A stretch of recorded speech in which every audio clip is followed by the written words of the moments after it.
আসসালামু আলাইকুম, welcome to S A family kitchen.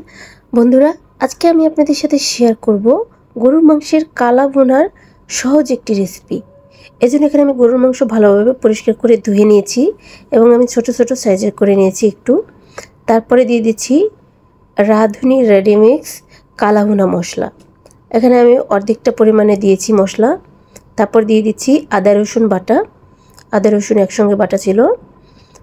এরপর দিয়ে দিচ্ছি পেঁয়াজ কুচি, দিয়ে দিচ্ছি টমেটো সস, দিয়ে দিচ্ছি স্বাদ মতো লবণ, দিয়ে দিচ্ছি খাঁটি সরিষার তেল, আর কিছুটা তেল আমি উঠিয়ে রাখছি, পরে দেব এটা।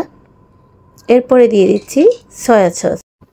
এরপরে সব উপকরণগুলোকে হাত দিয়ে ভালোভাবে মাখিয়ে নিতে হবে। ভালোভাবে মাখানো হয়ে গেলে কিছুক্ষণের জন্য আমি রেস্টে রেখে দেবো 10-15 মিনিট। 10-15 মিনিট পর আমি আবার একটু হাত দিয়ে ভালোভাবে একটু নেড়েচেড়ে দিয়ে আমি একটু পানি দিয়ে দিচ্ছি।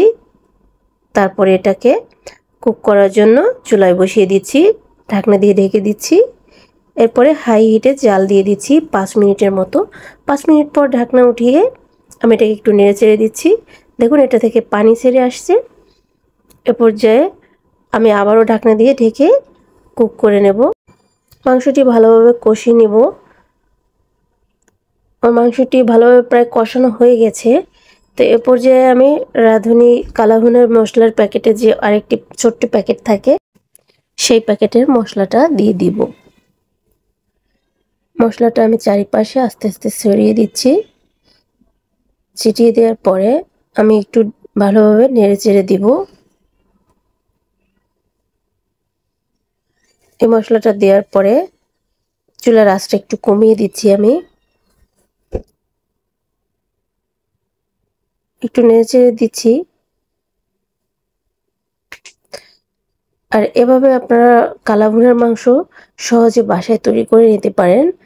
আমার এই কালা ভুনাটি কিন্তু অনেক মজার হয়েছে। আপনারা যদি আমার প্রতিটি প্রসেস ফলো করে রান্না করেন, তাহলে আপনাদের মাংসটিও এরকম মজাদার হবে।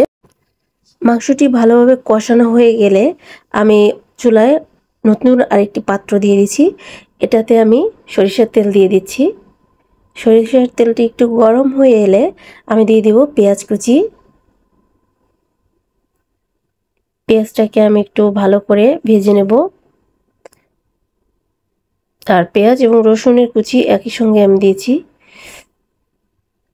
পেঁয়াজটা একটু বাদামি রঙের হয়ে আসলে আমি যে মাংসটি কুক করে রেখেছিলাম, সেই মাংসটি এটার ভিতরে দিয়ে দিব। আর আমার রেসিপিটি যদি ভালো লেগে থাকে, অবশ্যই বাসায় চেষ্টা করুন এভাবে রান্না করার জন্য। আশা করছি আপনাদের রান্নাটিও অনেক মজাদার হবে। আর আমাকে সাপোর্ট করার জন্য আমার ভিডিওটি বেশি বেশি করে শেয়ার করে দিবেন এবং কমেন্ট করে জানাবেন কেমন হয়েছে।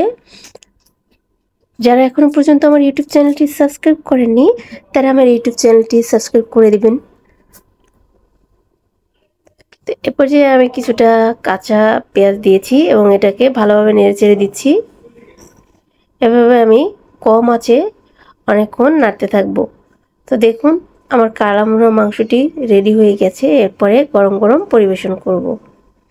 দেখুন দেখতে কতটা সুন্দর হয়েছে, আর খেতে কিন্তু দারুণ মজা ছিল। পরবর্তী ভিডিওতে দেখা হবে। তো আজকের ভিডিওটি এখানেই শেষ করছি। আপনারা সবাই ভালো থাকবেন, আর আমাকে সাপোর্ট করার জন্য আমার চ্যানেলটি সাবস্ক্রাইব করতে ভুলবেন না। আল্লাহ হাফেজ।